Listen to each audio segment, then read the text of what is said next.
Hello and welcome to this HAXTONKNITS YouTube channel. If you don't know me, I'm Deanna. I'm a master knitter living in Okinawa, Japan, and this channel is all about knitting. This week we're talking about the medieval knitting guilds, and we're going to show you my homage to the master tapestry. Let's get started.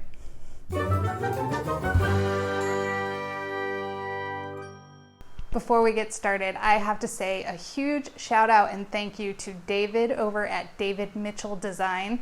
He is the original artist of this piece of art right here behind me.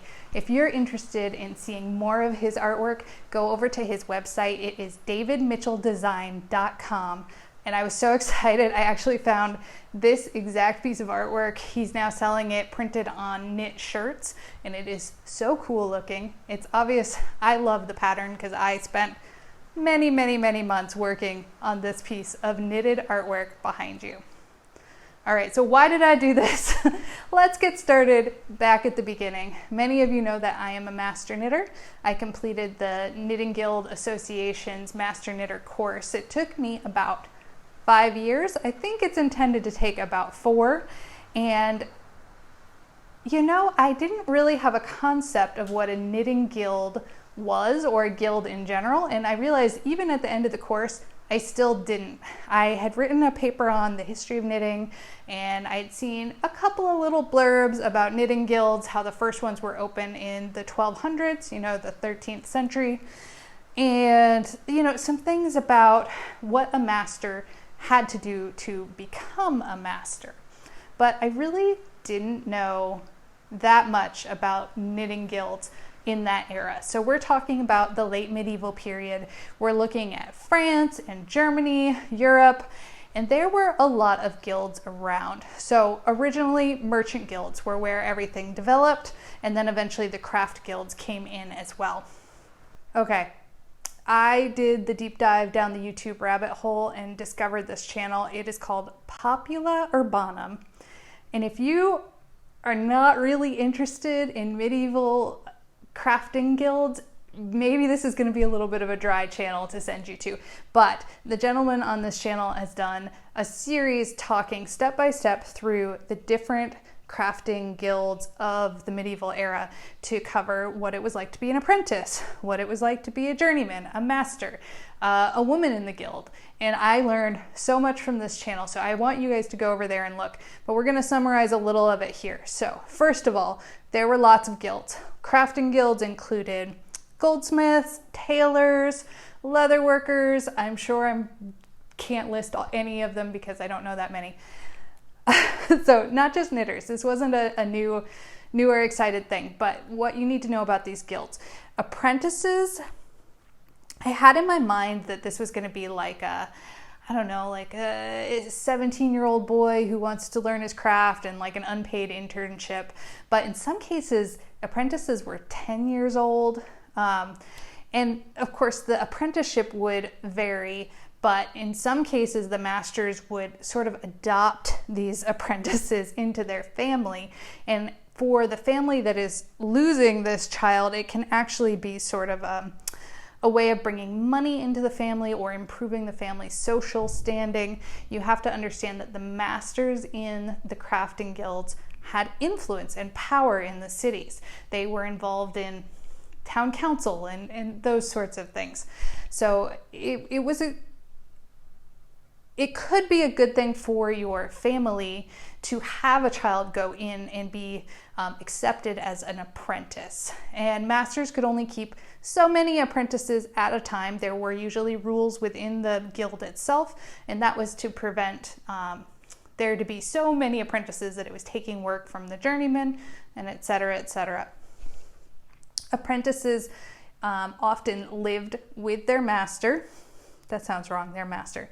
Lived with the master of the guild, and initially, if they were very young, might have a longer apprenticeship of 5 years. If they were an older person, maybe a 3-year apprenticeship, and they would be doing unskilled labor or less skilled jobs around the guild before they were able to work their way up to the status of journeyman. So your apprenticeship is finished, you've done 3 to 5 years, now you're going to start your portion of your, I guess it's not an apprenticeship anymore. Now you're going to continue on to become what's called a journeyman.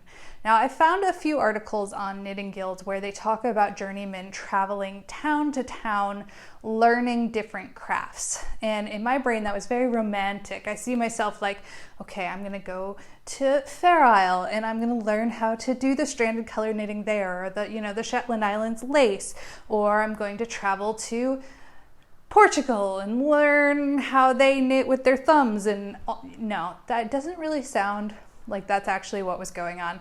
So the other sources I've looked at have said journeymen were more like day laborers. So they could take jobs that were paid jobs, but it would be like piecework, like a job here, a job there, and oftentimes, depending on what your craft is, what your skill is, it could be very seasonal work, where you have seasons where you're making good income, seasons where you're not making as good of an income.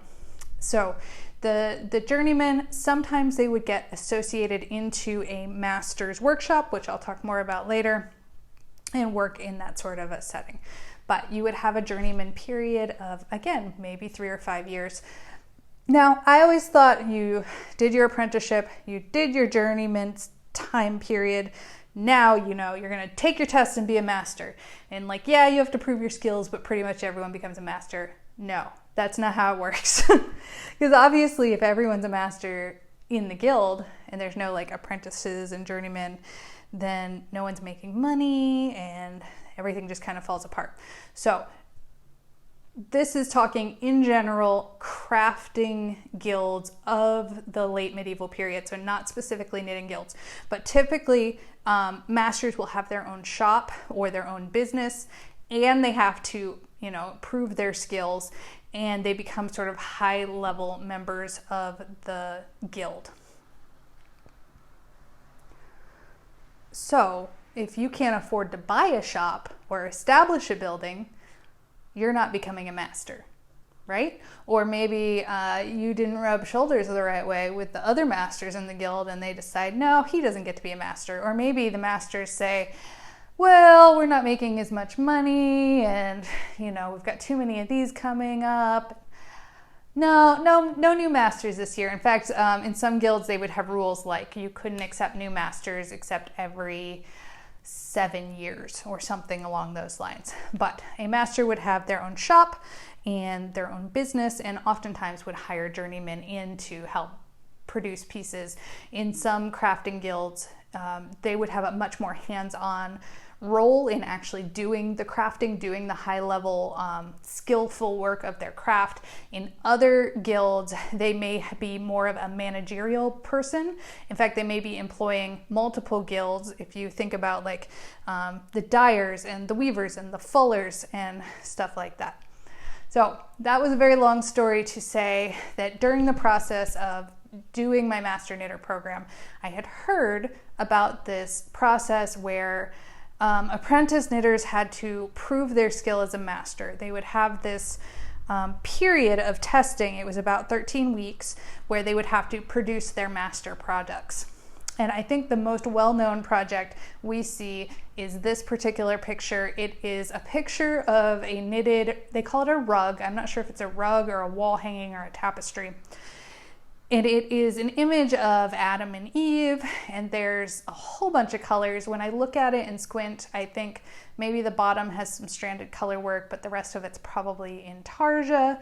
I really wish I could see a picture of the back side of this so I could tell you more about it, but it's an amazing piece of artwork, and it always made me think when I finished my master knitter program that I wanted to do something like a big piece of artwork I could hang on my wall. I love this concept of the art on the wall. And that, my friend, led to this. Let's talk about this piece of artwork for just a moment. So when I started with this idea of making some knitted artwork for my walls, I wasn't really sure how I wanted to approach it. I was thinking about this you know, the picture of this tapestry with all the intarsia in it and how much I dislike knitting intarsia. It's not my favorite thing. I think I need to find the right project. So I was really looking for a piece that I could do in stranded color work, which meant I was limited for the amount of colors I could use and sort of the style of artwork that I could create using the stranded color work. I originally thought that maybe I would do a combination of stranded color work, intarsia, and embroidery to come in and do like duplicate stitch accents. So the whole process really just started with me browsing the internet, looking for a picture that I think would work well. And that brought me to David Mitchell's website and his winter trees artwork. So stunning, such a cute, I mean, it was a black and white drawing that I just thought would translate really well into knitting. And I think you guys can see behind me that it really did. It really turned out nice. I don't know if you can tell just how big this thing is. I think it's about 4.5 feet tall and maybe like 3 feet wide. Those are some rough estimates because I just let the lady at the framing shop frame that up and make it work. I originally had this. Ooh. Oh, I bet you can't see anything here. This giant picture frame that I thought I was gonna put all of this together as.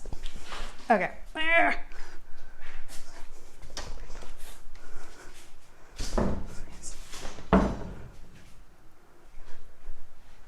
All right, so yes, originally I had that big picture frame. I found a picture that I wanted, and I want to talk to you a little bit about the process of creating a very large piece of knitting and what I learned along the way. So the first thing I did was I identified what size I wanted to knit. So I had that picture frame, I measured it. The next thing I needed to do was pick an image that I wanted to knit. In comes this guy. So this is something you need to take into consideration. If you want to knit a very small picture, it's gonna look like pixels. So think of it as like a computer monitor with like lots of pixels or not very many pixels, or like a Minecraft, like a pixelated game. The more pixels you have, the clearer the image. So the more stitches you have, the clearer the image. You have two choices for making more stitches, and that is one, smaller yarn, so the smaller the weight, the more stitches you can get, and larger size. So if your finished size is huge and your yarn is very small, you can get a lot more pixels, which means you can get a lot crisper image. And how do you go about doing this? Well, you use a free program online such as Stitch Fiddle. Stitch Fiddle is the program I used for this particular project. What I did was I first determined what size I needed. I'm pointing to the picture frame that's off camera. Then I picked the image I wanted, and then you need to put in a gauge, which means you have to do a gauge swatch. And I made some mistakes here, but I did do a gauge swatch. I remember it being a fairly big gauge swatch, and plug in, so do a big gauge swatch and do a bigger one than you think you need, or do a decently sized gauge swatch and then check your gauge as you go. Because what I found was, even though I did a pretty hefty size gauge swatch, as I was knitting, as I was working on this, my gauge changed a lot. It's a large project, and over time you just kind of like get in the flow and you don't hold your yarn quite as tight. But also, if you have large floats, like some sections of this does, you will find that your knitting will pull in those sections if your floats aren't quite as elastic enough. And I feel like I did a pretty good job. I don't have a lot of like puckering or anything like that on this project, but gauge swatch. So Stitch Fiddle, plug in your image. You can do a custom image on there by loading the image and then setting your gauge, and then it will plug out your picture. And then Stitch Fiddle has a really cool setting where you can select colors. So if it's a colored piece, you can select how many colors you want to use and play with that a little bit back and forth. So originally I had this plugged in just black and white. I added gray in, so this one has 3 colors. I played with it a little bit, adding in different shades of gray, like darker and lighter. But I think for this purpose, it turned out really well with just those 3 colors. But yeah, awesome. Stitch Fiddle, you can plug that in. I'm actually thinking about doing another large piece like this where I may have like 20 colors. 20 might be the number of colors I'm going to use for it. So that will come later. We'll talk about that later. All right, so the next step is you got to figure out how you want to knit it. Are you going to knit it color work, stranded color work, intarsia, in the round? What are you going to do? I chose to do color work in the round because it's my comfort level and that's where I'm at. But I know that that means I'm going to have to steek this project. So this project did have a big steek. I ended up knitting the whole thing in the round and then cutting it up the middle. And in the process of swatching, I did several different types of steeks. So I just practiced what's going to work. And my biggest concern was because you have multiple colors, I wanted to be able to catch all of those colors in that steek so that I didn't end up just securing 2 colors and then cutting and having the 3rd color run. In the end, it really wasn't that big of a deal because of the type of yarn I chose and because it's getting mounted and it's not going to have a lot of wear. There's really not an opportunity for the strands to come loose. I'm not going to talk extensively about steeking because there are so many videos on the internet to talk about that. But I will say that if you are doing a piece of knitted artwork, you have a little bit more leeway with the yarn because it's not going to be moving and wearing. If you're going to mount it, it's going to stay mounted and it's not going to unravel. Let's talk a little bit more about that gauge. I want to really hammer in this gauge thing. So behind me right now, you have the picture frame that I originally planned to mount my knitting onto, and then the frame I ended up actually using. And you're probably wondering, why is there a difference? Why didn't I use this frame? Well, that's because my gauge was not as perfect as I thought it was. So I mentioned as you start knitting in the round, the stranded color work will pull your work in. I have pretty good tension with stranded color work. Look, hey, I'm wearing some really awesome stranded color work, but I have never done anything quite this large or with as many floats, like as big floats. At the start of this project, I was very good at catching floats. I was doing my standard, which is usually catching floats about every 5th stitch. And then I realized I'm not going to be wearing this. Like, it doesn't really matter if there's a long float in the back, it's just going to be on the wall. So I got a little more lazy, started doing longer and longer and longer floats, and I eventually actually switched up the way I was managing my floats from catching them in stranded color work to the technique of Jacquard Ladder-Back. I have mentioned this before. The Jacquard Ladder-Back technique is a technique that originally started with machine knitters and actually worked its way to hand knitters, which is funny. It's backwards from a lot of other things went the other direction.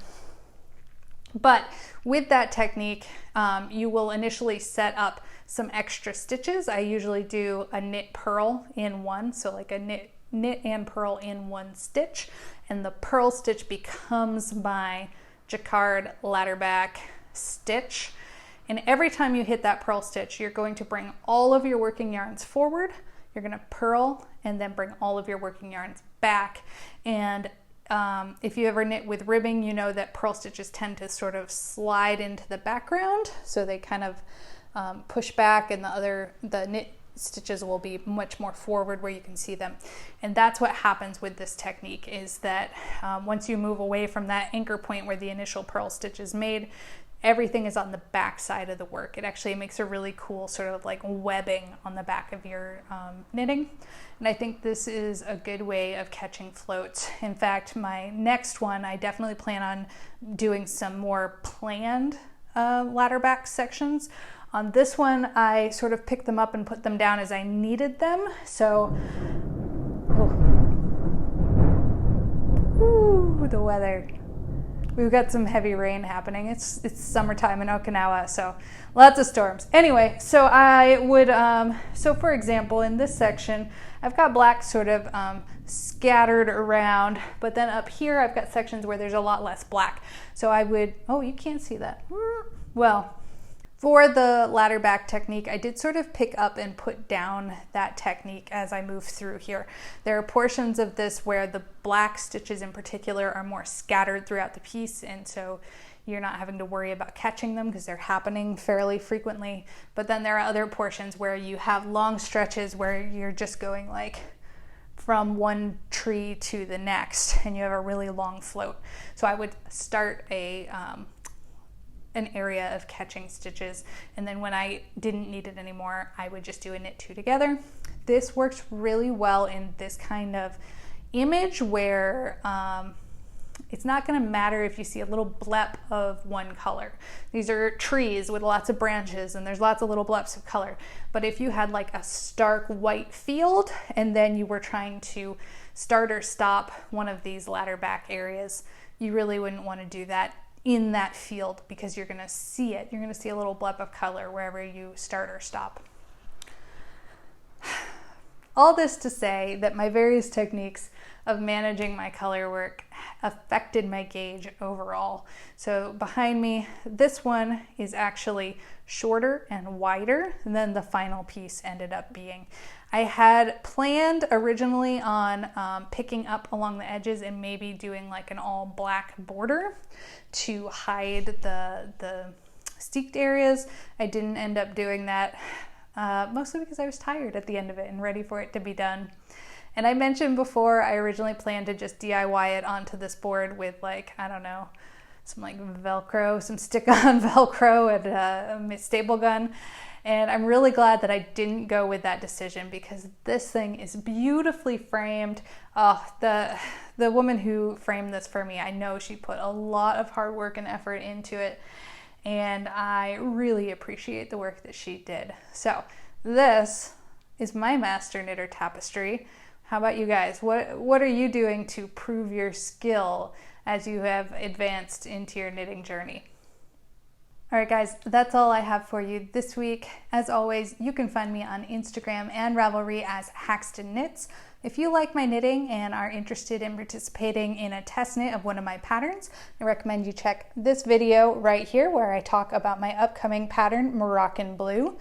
Or if you want something a little bit lighter, I recommend this video here. It's Experts React to Knitting in Movies.